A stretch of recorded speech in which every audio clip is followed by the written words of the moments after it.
Msimu huu yanafungwa magoli mengi mazuri sana ya kideoni. Nipe moja. So far goli zuri zaidi ni la Paul Peter. Yes, wa JKT Tanzania. Salma Miss. Hiyo hapo.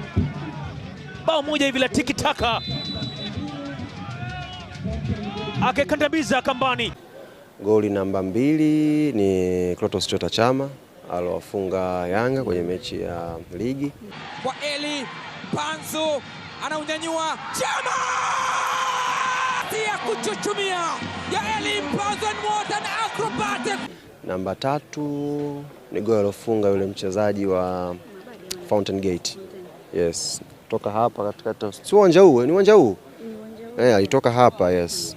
Akafanya tukio mpaka pale akafunga Fountain Gate. Hashim Kidemile. Henry anaondoka nayo. Henry David. Hatari sana huko Henry David. Henry atapiga pale. Henry kamfinya mtu Henry kamfinya mwingine. Henry anaweka ndani kwa yeye kapani kule.